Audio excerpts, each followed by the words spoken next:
of Hey Sister. And we were all, listen, we have spent the last bit trying to get ready for this broadcast.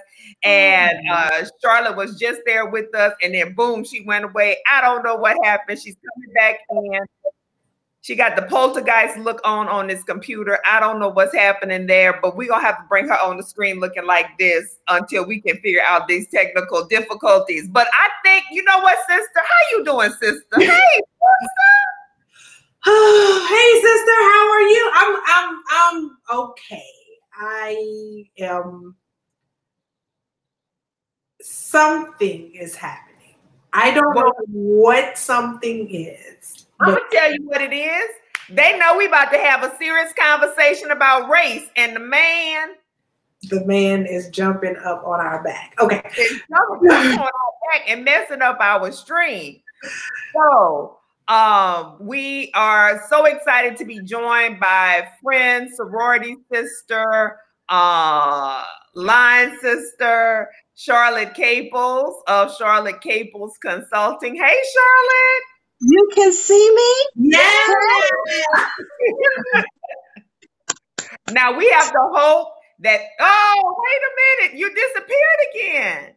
Okay, I don't know what's going on with her connectivity over there in Austin, Texas, but I'll just say that hopefully we'll get her back on so we can have this conversation. Yeah. We really wanted to have a conversation about racism, and lean into the work that Charlotte does in helping individuals as well as organizations, corporations, government, local and state governments really have the conversations that are necessary in order to get beyond the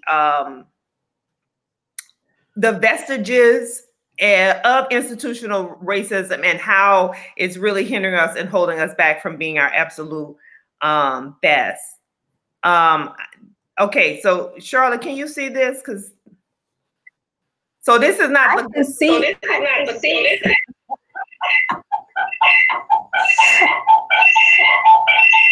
Okay. We're gonna have to take that on down, because like I said, see what's happening, sister?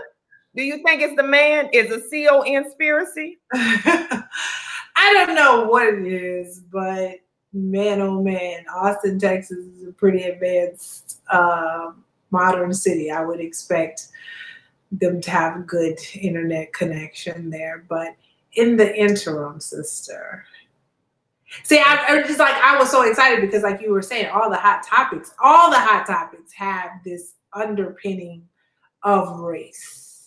And want to definitely make sure we talk about those things, from all these protests that are taking place. And it sounds like there was one as well in Louisiana. Now, Louisiana is a hotbed for COVID-19, and we protesting, trying to get back to wherever we're trying to get back to. And, you know, it's funny that, you know, I've probably gone out way much more than I've needed to the hardware stores trying to get my house together in order. And I see a lot of people, and I am just curious as to, you know, there are definitely things that, you know, sit down restaurants and movie theaters, but like you have movies being released now. I think it was the Trolls movie, as an example, was released via your television or your streaming devices, as well as in the theater. So hold on, I have her back. Okay, let's see. Okay, I see her. Now, Teddy Riley, we're getting the echo, Teddy Riley. So I don't know what else you have on for the sound, but we got to do something on that part. We see you, but Teddy Riley, we got to get that sound and that echo. So, ooh, child, this has been a long time coming. But I'm with you, sister. You know, as you said, you know, trying to be out and about, trying to move around. But what I really don't understand in terms of these protests, as we said, in this context of race and racism, as we've seen these protests, we all know that if an armed militia, or let's just not call them an armed militia, let's just say concerned citizens of a darker hue was strapped to the teeth with assault rifles, Glocks, and anything else, and they charge upon whether it's the Louisiana State House, the Michigan State House, the California State House, the police would not stand there and take the abuse of being yelled in the face at. The police would not take the pushing, the shoving, and all of this is supposed to be in the spirit of peaceful protest. It would be a very different situation. And I think we all know that, and that is a direct result of how race and racism in this country. And that is what we're seeing play out each and every day. So Charlotte, you together now because you on screen. We saw you get up, walk away, come back. Yeah, she definitely Teddy Riley at us just now. Can you hear me? We can hear you. She was like, I'm gonna be out. I'll be back. Yeah, Teddy Riley. I'll be right back. So y'all know I don't watch TV. I don't have a clue what y'all talking about. Oh, that wasn't on TV. That was on the IG. But first, before we get into that, because we haven't even been able to properly introduce you, have you properly introduced yourself? We 6 minutes in the broadcast, and we've been on for over an hour, y'all, and still had technical difficulties. But I think, like I said, I think the man know we trying to have this serious conversation, so they trying to hold us back. So Charlotte, tell us who you are. I just said your name and Charlotte Cables Consulting, but tell us who you are and what you do. Hello, good people. Since the age of 2, I have been aware of racism and how it hurts us all. When the toddler next to me called me out my name, I watched my mom try to fix her face, and I watched the other mother try to hers as well. And while I may not have had language to understand, it was clear that some stuff was wrong. And since that point, that particular day at age 2, I had my first talk. My parents sat me down to have my first talk about racism. And I say my first talk because it happened again at age 5, again at age 7, again at age 12. And so what they were clear that they needed to do with me as a dark-skinned Black woman, a Black child, they needed to equip me with an understanding about my greatness and my value and my worth. And I think they did a good job about that. But they also told me that I had to advocate for myself, and not just for myself, but for any and everybody else as well. And so that just propelled me into my current work. And that is my anti-racist organizing work, in which I actually, as a result of my coaching, people develop their voice when speaking up and out against racism and social injustices. And as a result of my coaching services, organizations actually transform the way they do business to be an anti-racist and a multicultural organization. Mm-hmm. So tell us, what does that really mean to be an anti-racist organization? Because as we were just talking about, all of the vestiges of racism that we see every day, right? And we're seeing them played out on TV right now we were talking about the protests. So this is happening all over the country in the spirit of getting open and opening back up. These people who want their freedom, they want to get a haircut and do what have you. So they're showing up with these rallies, again, strapped with Glocks, with AR-15s, with some of them look like they have even straight up machine guns to me. And although machine guns are outlawed, but nonetheless, they're strapped to the teeth, showing up to these state houses, and the police are offering very little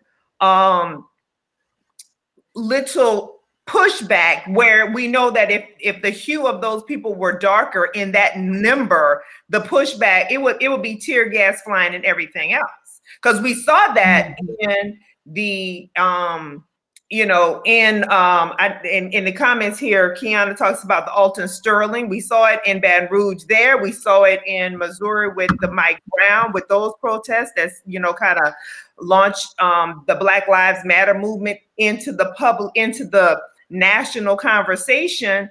And those people were not armed. Well, and what you're seeing is what we call militarization, and that is another form or manifestation of racism, culturalism. That anytime you have people of color presenting their voice or speaking up for injustice, that by history, our history in the United States, we have always invoked a militaristic way of dealing with that. And so it's not unusual to see that there's nothing being done in regards to, you know, seeing white people armed in public. It's a part of history. And I think we have to know that history in order to understand what's happening in society today, and also understand that that's a distraction from the work that we actually need to be doing. And so I know you, I was telling you before we started that I don't watch TV. I unplug. I go look at what I want to look at when I want to look at it. But because I understand the history and how every system in this country is designed with racism in it. And it's a part of the social construct. It's a part of the strategy that gets played out repeatedly in our history. If we think even back with the abolishment of slavery, if we even think about the movies that were produced and put out at that time and the messages that they sent us, yeah, it's all strategically and intentionally done to maintain the construct of racism. And so when you said the construct of racism, can you define, I know that, again, we don't have time for the full history lesson, but if there are any scholarly books or articles, please we'll drop them in the comments for people to read. But when you say this construct of racism, what does that mean in your work? Because I can tell you what it means to me personally. Okay, so we have to understand that racism historically was intentionally established to justify chattel slavery of Africans. And there are plenty of theories about why African people were chosen, the ham-sham theory. There's biblical theories, there's all kinds of theories to justify that. But and I'll tell you just as a resource, Ibram Kendi's book, Stamped from the Beginning. I often say the wrong title, but it's Stamped from the Beginning. It actually looks at the different movements regarding racism in this country. And it outlines them by system. It talks about how the political system functions. It talks about how the media functions. It talks about how even our Black leaders played a role in perpetuating some of the stuff that was happening. And so when I say it's a social construct, I want to be clear to say that it's not just a construct. Race is not just something that we do in society. It is actually codified by law. So in addition to it being a social construct, it is a legal construct. You wonder why white officers have not been arrested or dealt with. Is because of the way the law is written. And you've got to go back into those original establishment of those laws to even understand how the policing system was developed, the criminal justice system, period. It wasn't to serve and protect people of color. It was to serve and protect the free labor that was running away. Mm-hmm. And all of us have been bamboozled in that. So not only is it a legal construct, not only is it a social construct, but it's a political construct.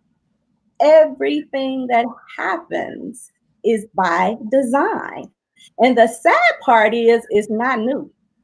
That if we all collectively did our homework to figure it out and to stand together, we can make some change. We do make change when people have a clear understanding, clear definitions, understand the history. And that's a continual process. It's not an overnight thing. There's no quick fix to this, but it's going to take some just as much serious intentional work to change racism as it took to construct racism. Okay.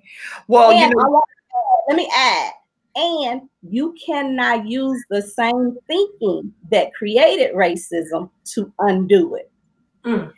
That means that people of color have to stand in their greatness and true understanding of who they are and what it means to be a communal, collective people, and let go of some of the whiteness that we inhabit.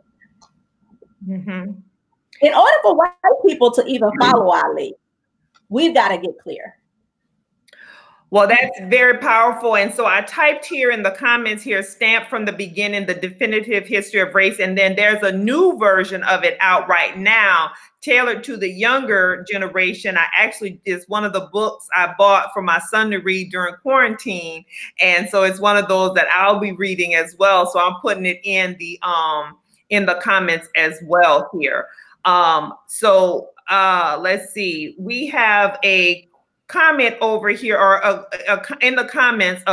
So Murray Dennis is in the comments. She was my Girl Scout troop leader, and we love her very dearly. And she was the one who even told Christina and I about the 1619 project some months ago when we were doing right here on this Hey Sister broadcast. And so she just asked us, can we talk about the 1619 report? And so I have copies. I bought extra copies. I think I have a couple more copies to mail out to a couple friends. Did you get into the 1619 project at all? And then what are your thoughts on the report itself? I know both my sister and I have some thoughts, and I was really, really lucky at last year's homecoming, Xavier University of Louisiana, to meet Nicole Hannah-Jones. She was there on campus, and hearing her and her own words discuss the 1619 project. So what are your thoughts about the 1619 project? I'll let y'all go first. I read so much stuff, and so much stuff combines all of it. I want to be clear that we're talking about the same thing. Okay. Well, for me, so the 1619 project was a series of stories. It was in the New York Times magazine. It was an issue that they published last year on the anniversary, coming up to the anniversary of 1619, when the enslaved Africans were brought over to I can't remember what part of Virginia. It's all blurring in my head. And, you know, there's been, I think for me, what's been troubling about the 1619 project is the scholars, as you talked about, how people have to undo their mind, who have the audacity to judge, question the veracity of the work, right? And what the 1619 project attempted to do was talk about 1619 specifically, and how everything in this country today, even so, we're from Louisiana. There's one of the whole articles about sugar, and the sugar cane, and then how that whole addiction to sugar, and how all of these health conditions that we have related to it as well, how that goes back to slavery, the traffic in Atlanta, whether it's Atlanta, whether it's Miami, whether it's how cities were planned and designed, how it has vestiges in racism and race. And so that's what it did to me, and it's very insightful. I really enjoyed reading the 1619 project, the stories, and listening to the podcast. So if you haven't gotten a copy of it, listen to the podcast, because I know some people have a hard time reading stuff. Listen to the podcast, and then go a little more in depth. I don't know, sister, what about you? What did you think when you got introduced to the 1619 project, and what your takeaways are?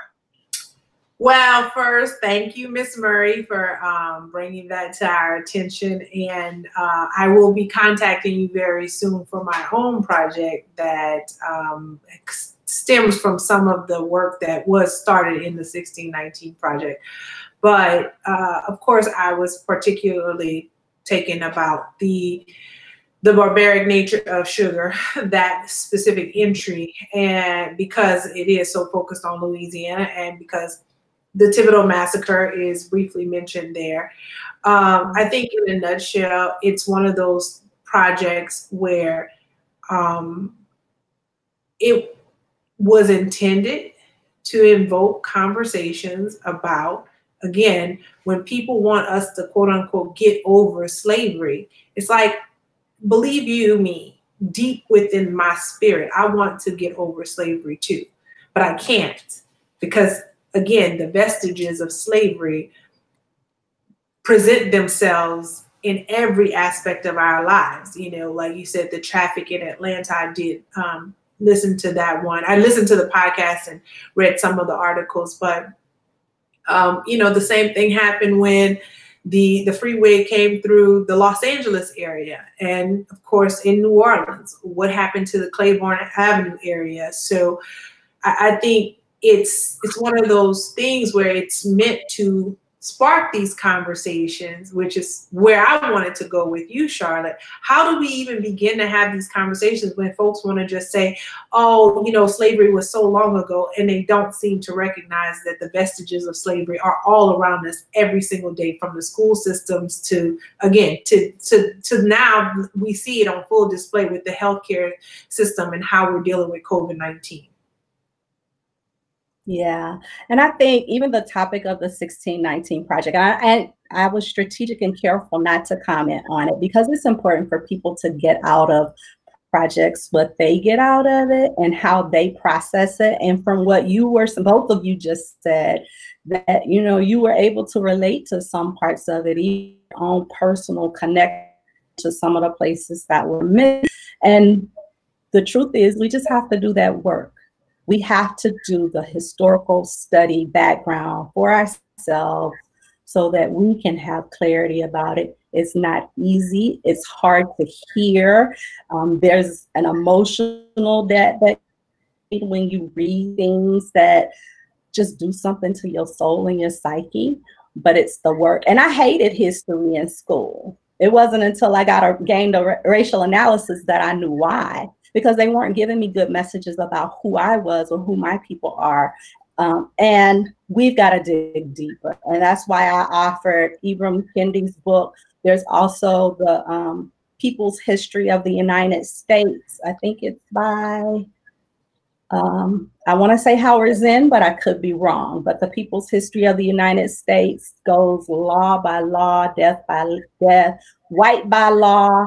There's all types of history books that can be looked at. And I think, Chrissy, what you were asking is about, you know, we've got to get a clear understanding, and that's the work we have to do. But we also have to understand that a lot of this is truly a distracting technique that's used to take us off focus. When we're not clear about what's happening and why people are being allowed to walk around with guns, it's to distract us and to evoke anger and to re-traumatize us as what has happened in the past. It's intentional, very much intentional. And I feel like you asked me something else, but I can't remember what it was. No, I was just saying, you know, how do we begin having the conversations when, you know, the expectation is just that happened so long ago. But again, the vestiges are all around us. When we see how the public school system has become resegregated, when we, you know, look at our places of worship, most people go to Black churches or predominantly white churches. When we look at higher education, HBCUs and PWIs, are, as you like to say, historically white universities, which they are. I mean, and even having those kind of conversations, I think I told my sister, and I've said it here on this broadcast before, you know, I had a coworker who I have a lanyard that says HBCU alumni, and he was like, what's an HBCU? And I said, oh, it's historically Black college or university. And he says, well, are there historically white universities, but colleges and universities? And I said, yeah, actually all of them, because we couldn't go to those schools at a time. But it's like people forget that. And even with, like I was saying, with this whole COVID-19 situation, I sit on calls and I hear people complaining about their circumstances. And I'm like, guys, do you realize that there are places where people could not even work from home if they wanted to because they don't have internet access or they don't have access to computers? Do you understand how, like you said, racism is so interweaved, even the way we're transported, like we walk around. I live in a neighborhood that has a park and has sidewalks. Not everybody has that. Mm-hmm. And this is stuff that just seemingly goes over people's head. And that's why I'm like, how do we even begin the conversations? I know that was a lot. So Charlotte, how do we begin the conversation? Important for us. No, you really just point. A lot of people like to use a lot of strategic language, implicit bias. It's BS. Talking about racism. Oh, you're right. Name. That's how you begin the conversation. Okay. Oh, I'm sorry. What did you say? Say it again. I'm sorry. Yeah, because you froze on us for a second. But I heard what you said. I said, call a thing. We start to have the conversation about race and racism by naming race and racism, calling it diversity, calling it equity and inclusion, unless you're going to say racial equity and racial inclusion. We're contributing to and perpetuating the confusion. So we've got to learn how to use our voice to say, and not have this culture of politeness, correct. If we're going to address it, it's going to have to be in a focus on racism. And the hard part, and it's really hard to have a conversation about race and racism. And I will tell you that I'm struggling in this conversation because we haven't set up parameters about how we're going to have this conversation. There are some rules for engaging in this conversation. And one is, and these are easy for me to say right off the top of my head, we've got to all speak our truth. I'm a dark-skinned Black woman. I need to speak from that perspective. Kitty, Demetria, am I calling you Kitty in public? Demetria, you are a light-skinned Black person. You speak and recognize that there's a difference in the way the world impacts us. Mm-hmm.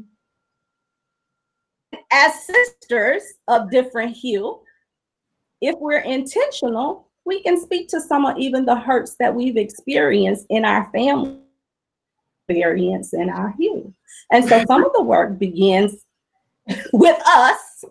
Most of the work begins with us if we ever expect it to happen anywhere else. But we've got to start talking about things that were given to us. Those are messages that were given to us about our value and about our worth. And setting the ground rules for how we engage in a conversation, speaking your truth, and expect that we're going to have differences. Our experiences are different. Anytime I have this conversation, I expect and I accept that there's going to be non-closure, that we may not agree. And that's okay, because we come to the world with different philosophies, different teachings, different experiences. And this is uncomfortable to do for all of us. But we can't back away because it's uncomfortable. We actually have to lean into that discomfort and sit with it and say,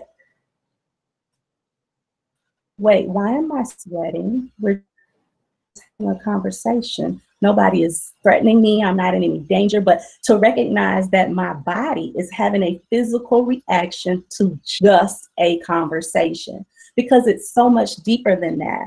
And we can't avoid that feeling. We shouldn't try to avoid that feeling, because that feeling is a place that helps us to grow. It may mean that after this conversation, we have another conversation and we don't sweat as much, or we do come up with the right words.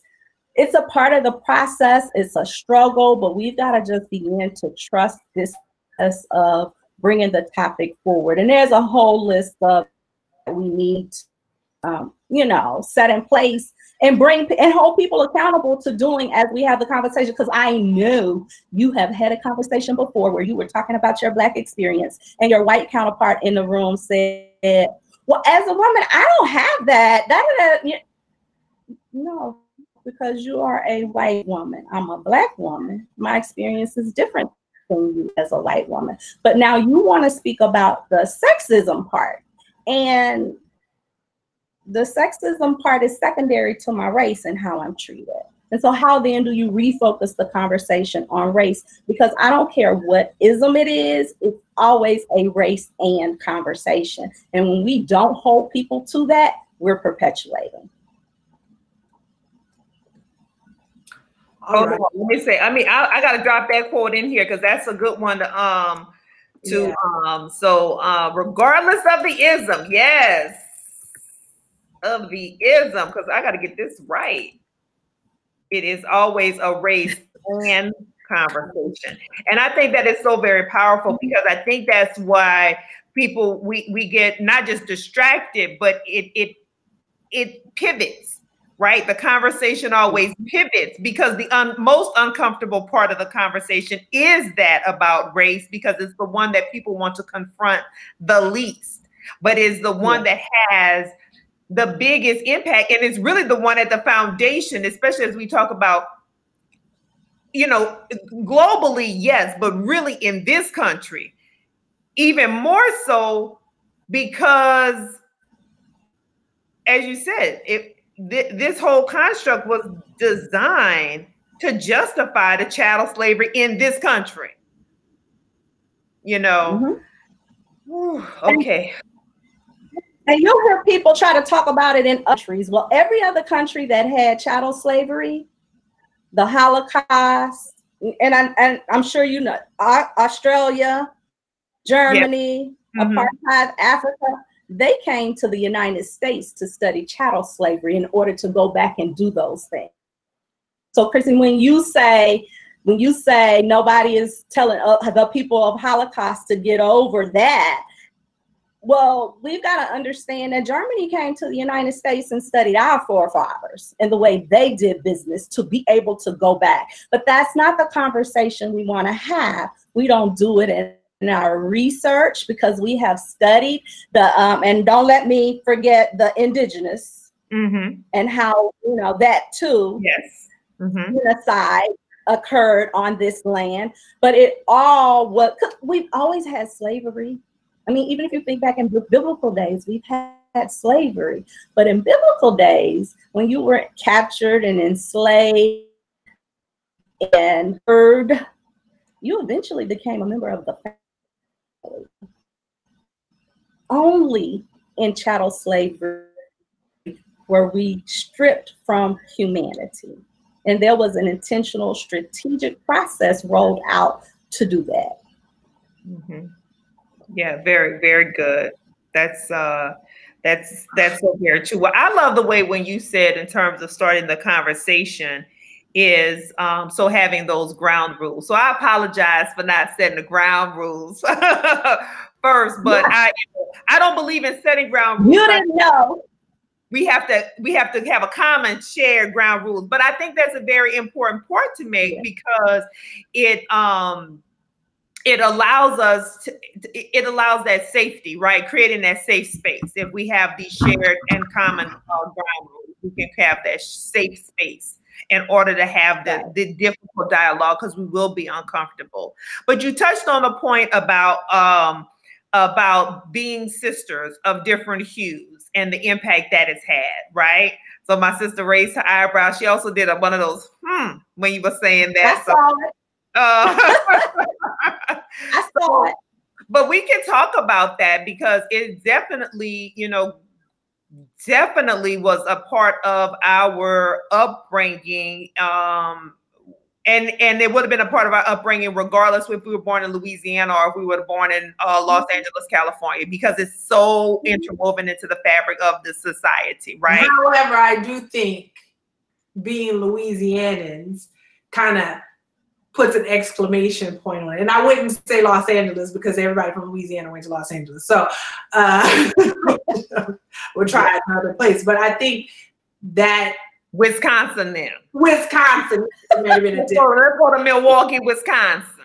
Right. But yeah, I think Louisiana puts an exclamation point on it, but continues, sister. Excuse me.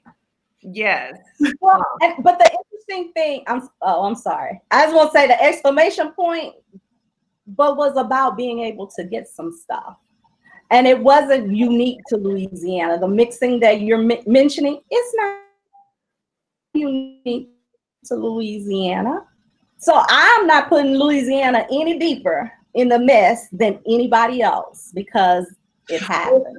Well, I am. And people like to say down south.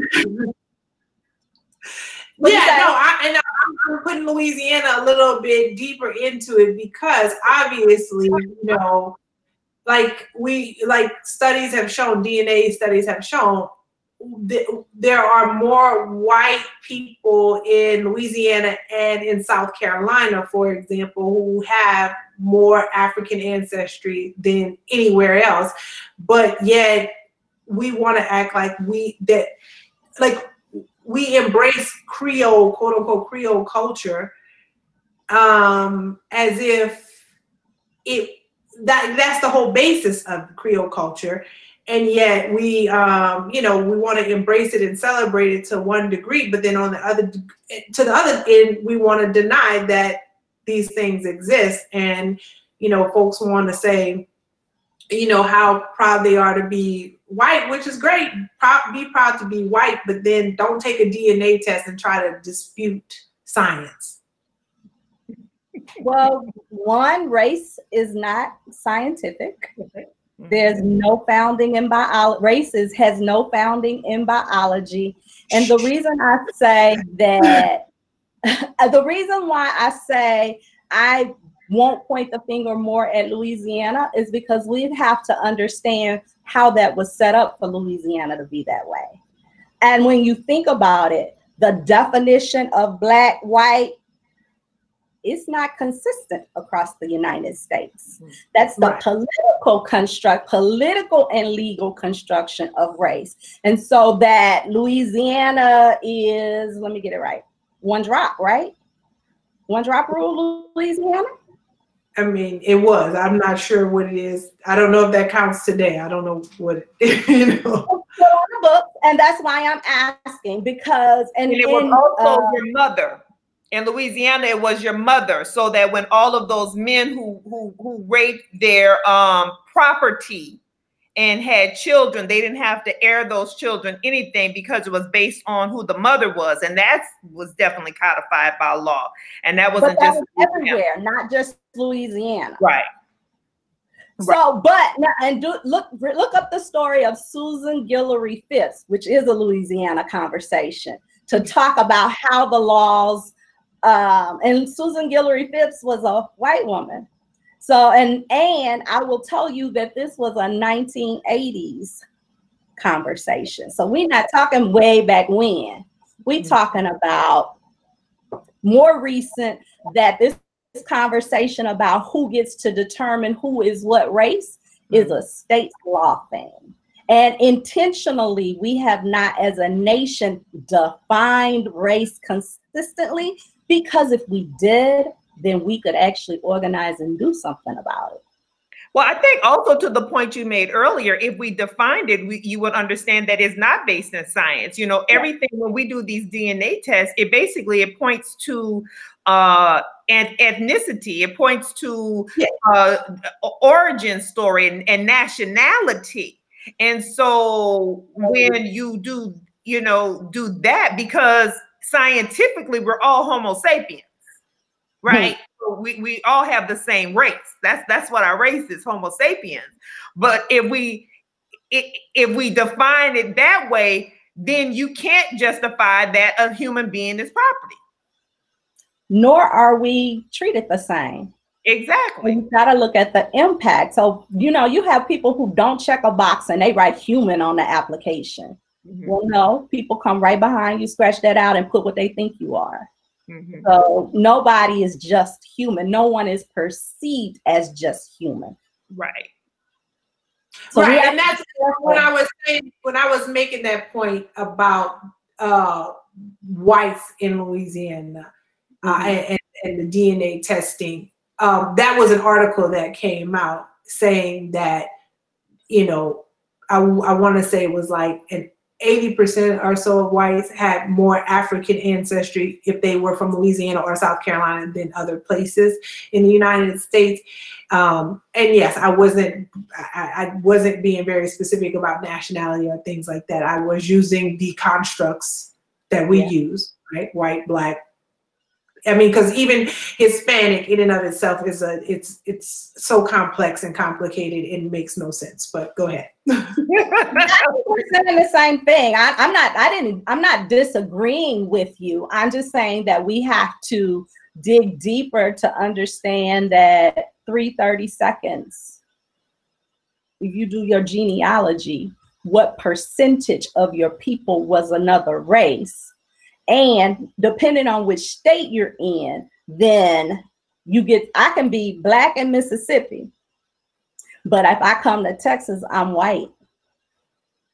By the legal construct, no one's going to look at me and treat me as if I'm white, but by the percentage of what's in my DNA, or not even, let me not say DNA because it's not race and DNA, but if I do the genealogy and go back and say who was what, then, and that's all made up. It seems to look real, but it's not.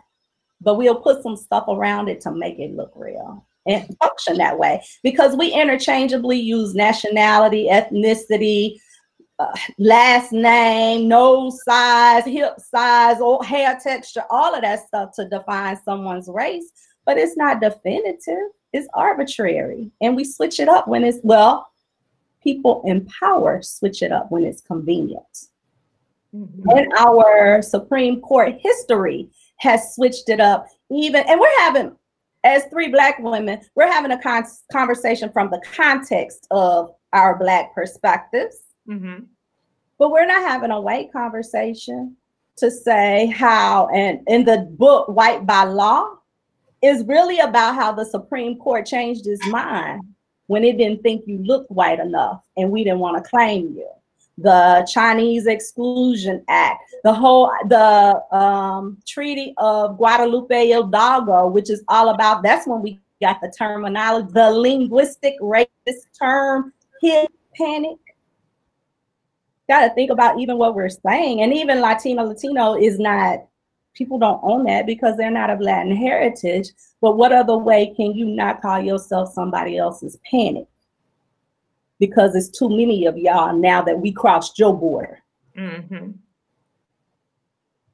we got to maintain power. It's a power dynamic. Well, I see Katrina Lee Jones say, ooh, child. So what that mean, Katrina Lee Jones? What you ooh, child, to what part, honey? Yes, it is definitely one of these ooh, child type of conversations. So I've been dropping in the comments as we've been going along. If you're watching right now, if you have questions, please drop them in the comments. I've been trying to add the resources. So we have White by Law, with the name of the author, the article with Susan Guillory Phipps. I dropped that. There's a New York Times article there that is dated in September of 1982. You have that there. We also have A People's History of the United States by Howard Zinn. I dropped that into the comment section here. I also dropped in the from the PulitzerCenter.org, you have the PDF version of the 1619 Project for you to be able to download and read, as well as stamped, both versions of stamped. So there's stamped, and then there's also stamped Racism, Anti-Racism, and You, a remix of the National Award-winning book. So the remix version is the one I just bought for my son, and he's reading during quarantine. He's already read it, so I'm going to be reading it next because I try to read all the books that they're reading. So we got a lot of resources here for you in the comments here. And really, as you know, we were preparing to come on, and I was talking to Charlotte, and you know, Charlotte and I go back some years now. So, whew, child.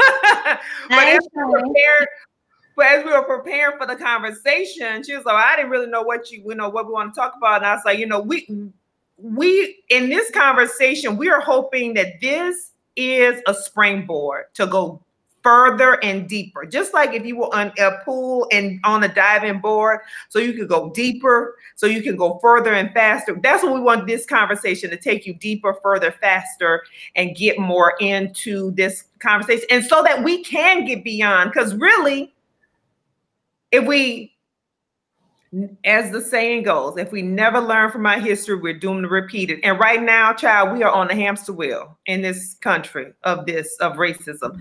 So comment for Katrina said, all of it. I tell y'all all the time, these clear folks set us up for their benefit on every turn. Okay, so Katrina, I have to ask you, who are the clear people? If we're going to be intentional in changing the dynamic, we can't use coded language. We got to name it what it is. And so I can assume what you mean when you say clear people, but let's name it. And white people have to be able to call themselves white too. You know, they struggle. We call them white people all the time at home behind closed doors. They struggle. And even if we think they might be in earshot, and the wonderful people, we name them all kind of stuff, but not until we start to call them white and explain what white organizational culture is, what white culture is, and hold them accountable to that. Because we're not the only people who were harmed with racism. White people lost pieces of themselves and their humanity too. And I started to say we're having a conversation from a Black perspective, but there's a white perspective to this conversation that we've got to lead white people into having. So if we're not able to say white, then they never gonna get there either. Come on with it, baby. Yeah, I need a point of clarification on this piece about I need a clarification. And I want to be leading folks into a conversation because at the heart of it, I feel like the oppressors are responsible for fixing the system of oppression. And I'm telling you, like, I just had a situation this past week with work, and my sister and I had that whole conversation. And you're right, I am experiencing things from the perspective of a Black woman, but I can tell you, be you white, Indian, Chinese, whatever, Pakistani, whatever, I can say to you, what you do to me on a regular basis is you box me into one of three categories. You want us to be the cleanup woman when y'all do stuff, and I will use the word stuff, and you want us to fix. You want us to be the pit bull when you need us to go after people and again, attack. Even though we're angry every other day, you don't want us to be angry to you, but you want us to still be the pit bull. Or the cleanup woman, the pit bull, or the help. You know, we are never seen as the ones who have the most intellect or who deserve to have a seat at the table. It's because somehow out of osmosis or whatever, I just ended up here at the same company that you ended up at. And I couldn't possibly have gotten it any other way than through affirmative action or some other stuff. So you can serve as the help, but you can't serve as the intellect or the knowledge base.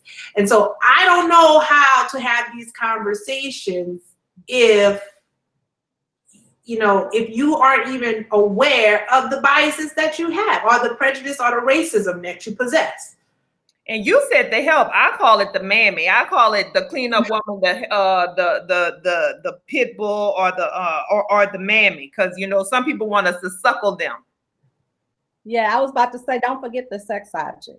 Yeah. Okay. Well, I didn't even say the sex. I didn't even go to sex. That's a whole other one. Yeah.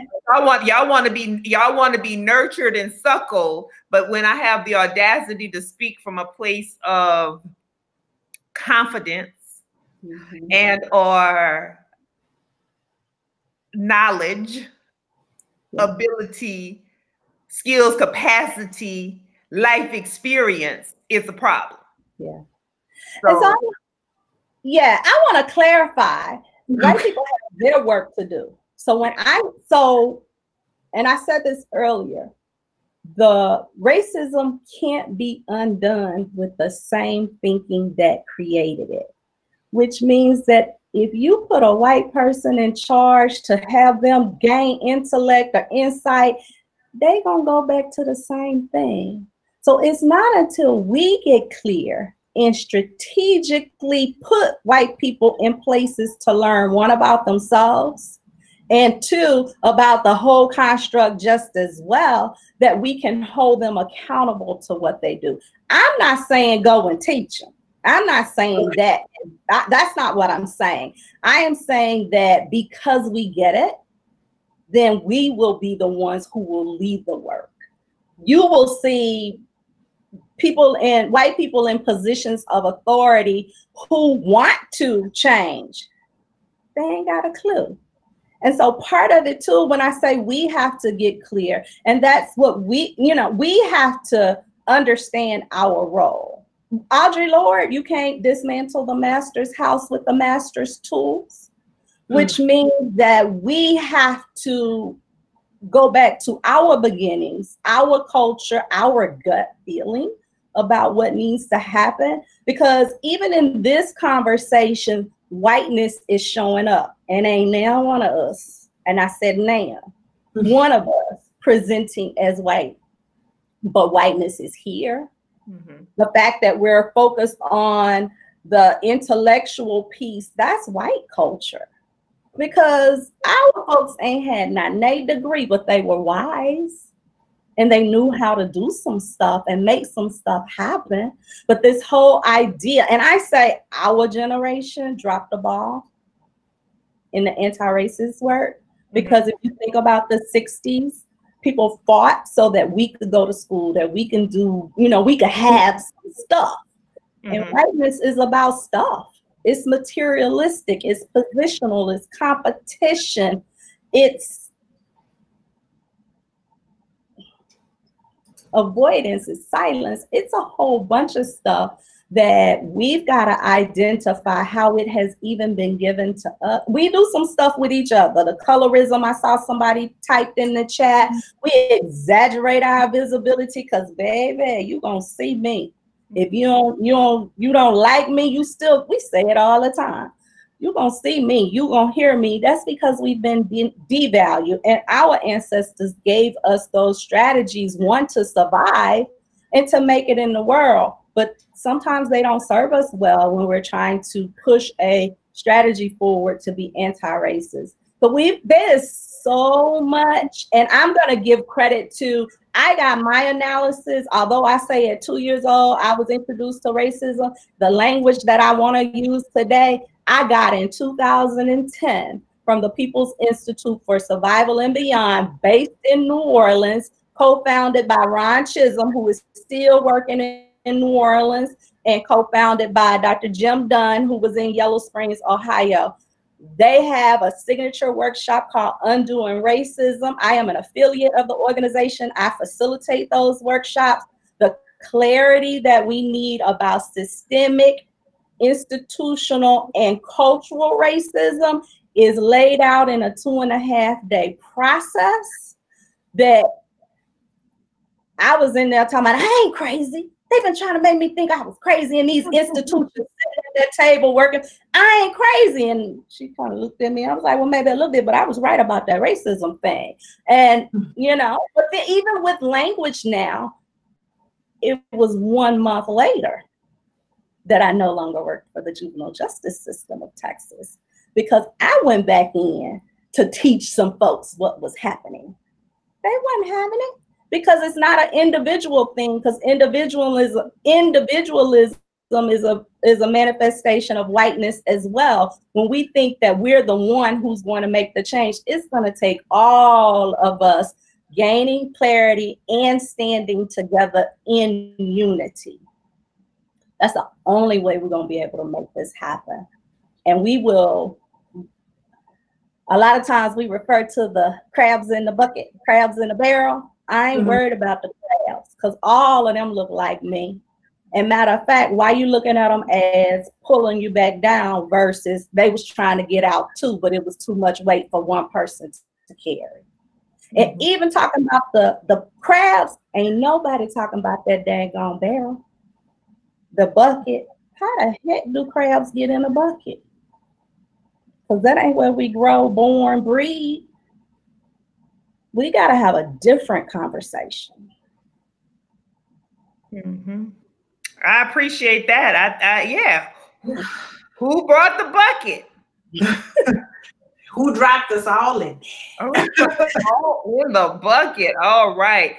Right. So yeah, well, we had some foolery happening. Obviously. Oh yeah, I went ahead and blocked the foolery because I don't have time for that today. But I wouldn't have blocked the foolery because I'm blocking the foolery right now because I want to deal with the real comments, but we gonna deal with this one. So what Katrina said here in response to you was that so should I call them white? No, they ain't getting that from me. I believe they call themselves white because of superiority and want to be above everyone. So for me, I call them clear intentionally because I truly think they feel that way. So I don't know if they feel that way in superior or they feel invisible. That could be a whole nother conversation. Both. That their whiteness, they don't have to know what white is, and we don't hold them accountable. We give them a escape. You calling them clear. We have to name the white because they don't know. That's like a fish in water. A fish in water don't know they in water. And everything in this country has been constructed for and by white people. Mm-hmm. We had another one. We need to be seated at policy tables. Is one conversation. And so that's part of the work that you do in the organizing work that you do. So tell us about how do people get seat at policy table? How do you start getting involved in that organizing work? Because I do believe we each play our role, right? We can have these conversations, but I also know that it does take all of us, and sometimes we just tired. I'm just tired of it. Like, listen, not today. I'm tired. So how do we have these conversations intentionally? How do we get to the table to organize and to actually move things forward and move beyond some of this foolishness? It's about relationships. It's about when you tired, you lean on me and I speak up for you. Or I handle it this day because maybe I'm a little stronger this day. But then when you see it happening the other way around, that you then lean into that conversation and challenge whatever. Sometimes most of the times by ourselves, and that same seat at the table, we trying to get it. And that's one of the things that we've been taught by our oppressor, is that it's just room enough for one. And so we'll gladly fight for that position on the board. We will gladly take that job when we know it's a promotion for us, but that sister didn't have a job at all. And had you let her have the job, both of y'all could be there working together. It might have cost you a pay raise, but you would have had some collective unity that could move you forward together, that collective voice. The conversation starts just like this. The work starts just like this conversation. How then do the three of us plus all of the people here in chat continue to have a conversation, perhaps in different locations across the country, but then bringing in the other people that we're in relationship with to get clear first? Because, the three of us will have three different perspectives about some things. And then even when we go together, well, wait a minute, I don't know if I agree with that. Oh, but wait a minute, that's gonna cost me some money. Hold on, my kid go to that school. Don't ruffle no feathers over there. We all have our individual concerns without coming together to get on the same page with the language we're using, get on the same page with the strategy. And we know that word to be tokenism. We've been using HNIC for a hot minute in this country, and it really speaks to the positional power. And when white power doesn't want you to be able to act, it shut that one person down. If there's not a collective force organizing, it takes work, it's not easy, and it doesn't happen in a linear process. It's cyclical. We may all go to the school board to protest together, understand what we're going for, and then get hit with something else that we got to re-strategize and refocus. And sometimes I worry after reading Stamped from the Beginning, the first version, because every one of our Black leaders, historical Black leaders, had what they're known for perpetuated racism more than it did anything to change it. Mm-hmm. And later in life, each one of them, Malcolm X, Dr.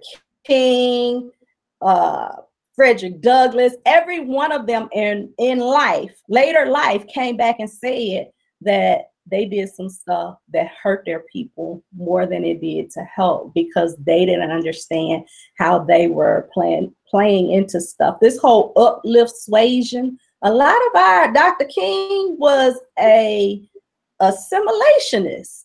He wasn't saying Black is beautiful, accept me as I am. He was playing what they call it respectability politics, put on some nice clothes, choose the light-skinned person to protest and sit down on the bus. That didn't help us. And even the what you call it, integration, we never had integration of the schools.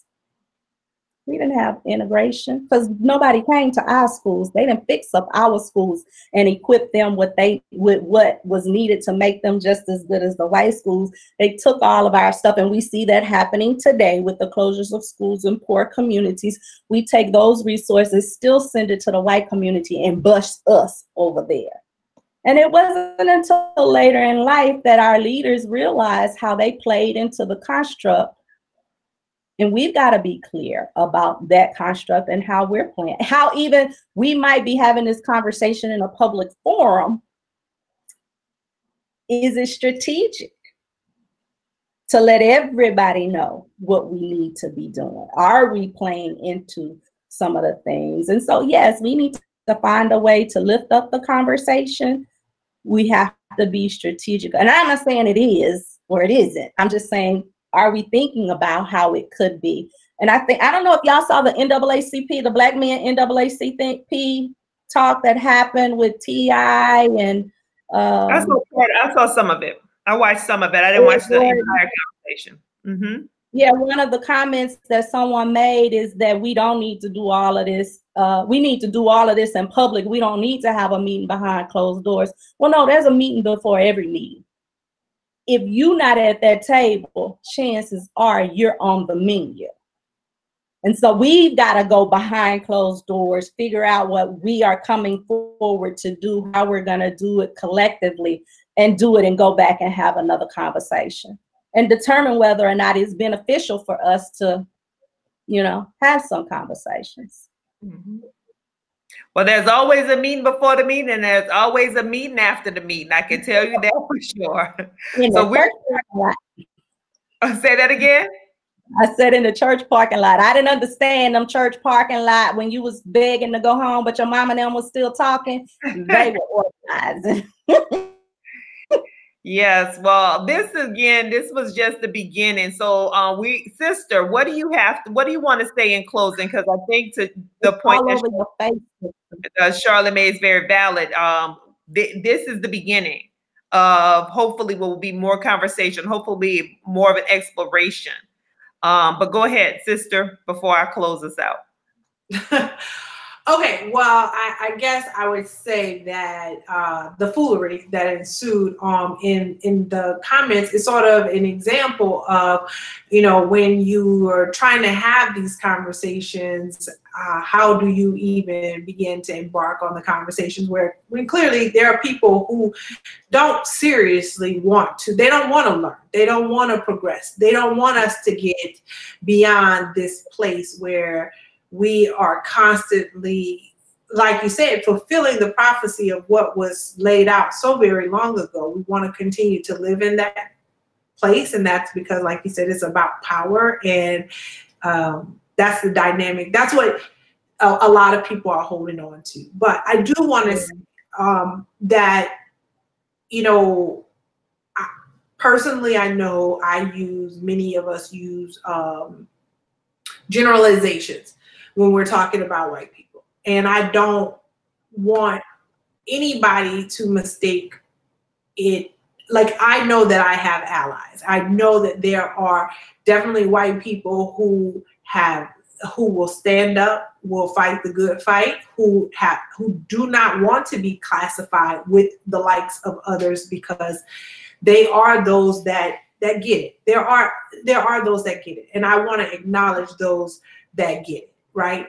But then when we got folks who have never been a part of this broadcast before, and like, look, we want to grow and we want to expand, but we also want to be able to have honest dialogue and have truthful conversations. And when folks don't do that, it just it makes me wonder, like, well, how do I continue to operate in this society that I know was built, that structurally came together to ensure that I don't succeed, that I don't have the same amount of wealth that others have, that I don't have the same rights that others have. It got, again, this. That you were not a human being, that you were a piece of property. I mean, that. Yeah. I mean, and I, like I was saying, right now, just because we've been talking a lot about COVID-19, obviously it's the thing that is going on that's the top of mind for all of us, and the healthcare system and the racism that is the institutional racism embedded in our healthcare system, that people still, even right now, when you're out protesting saying you have the right to go and get a haircut, well, I have the right to not die because you're stupid. So why does your right supersede my right? And I just, I appreciate you coming on and saying how we start these conversations, but I have to say I'm still feeling very much like I don't even know where to start. Okay. Charlotte? Well, thank you for your truth. Well, as you say that, I am going, because it takes more than just this general conversation. And I know that my sharing, and I question whether or not my share is beneficial or not, or does it cause us some self-doubt in what we know. But it's my intention, and it doesn't matter my intention, it's really about my impact. It is, how do we go back and do that research and that study, whether of ourselves, and then we know, and you can't tell, we know what we know, and there's some stuff that we know that we don't know. I don't know that. I know I don't know that. Not going there. But then there's some stuff that we think we know that's not really right. That's not really what it really is, but we've been given so many messages that we believe it, and we don't even know that we got it wrong. And I think that's what I was alluding to with the leaders, past historical leaders as well. Mm-hmm. But then there's that stuff that you don't know that you know, that you don't know that you don't know. So in addition to thinking you know some stuff and it not being accurate, there's some stuff that you don't even know that you know. And Ron Chisholm with the People's Institute says all the time that there are some loud Black folks who just wrong. And there's some white folks who know that them Black folks loud and wrong, but because of racism, they won't tell them to sit down and be quiet, because then they're going to be called a racist because of quieting the confusion. And so we've got to be, that's when I say we have to be clear. We don't know. We got to go back and do that research. But then I offer a fifth that one of my mentors shared is there's some stuff that we know intuitively in our gut that we let messages override that allow us to just keep allowing stuff to happen when we know that we know and it's wrong, and our bodies are telling us. And when we get into that place of being challenged, we go through the grief and loss process. Denial, bargaining, anger, depression, well before we get to acceptance. And it's not linear either. It's a cycle. And so we've got to step back and truly do internal work, because it's really about healing. Because we've all been traumatized. Race has traumatized every single one of us, has dehumanized every single one of us. And if we're not, people talk about being woke. Well, if you don't know what sleep look like, how the hell you gonna wake up and know that you woke? So ain't nobody woke. There's a journey, a continual journey that we're on, because none of us have seen an anti-racist world to know that's the goal that we're trying to get to. Mm-hmm.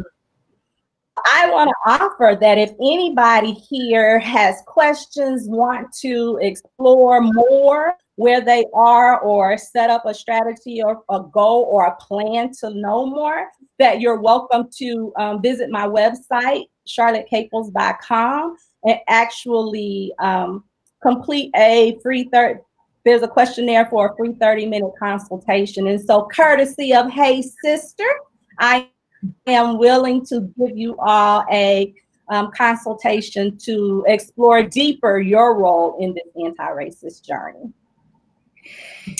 Well, I thank you for that. And I had dropped your website in, but I put charlottecaples.consulting.com. So I'm gonna have to go delete that one. So it's just charlottecaples.com. You all can go there and fill that out. I would like to say in closing, thank you for joining us. I do believe that these conversations will be ongoing. You said some of this stuff we've been dealing with for eons. And the truth is, I hearken back to the quote from Coretta Scott King about civil rights is a fight for every generation. Because I don't really think that overcoming, there's no destination we're trying to arrive to, because as we're human beings, and as human beings, we're constantly evolving.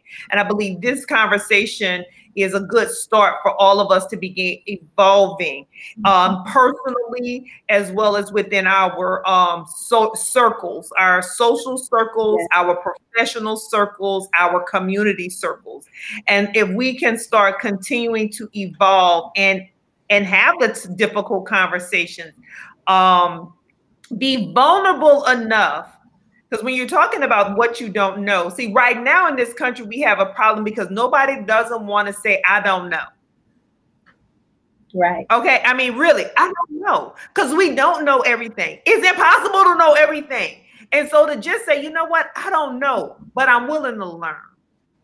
I don't know, but I want to share that experience with you. Can you share with me? I don't know. Can you teach me? Mm-hmm. You know, and if we can just start doing that, we would make so many strides forward, being willing and vulnerable enough to say, I don't know, or you know what? And be comfortable in saying, I see the world through these two eyes. These are the only two eyes I have.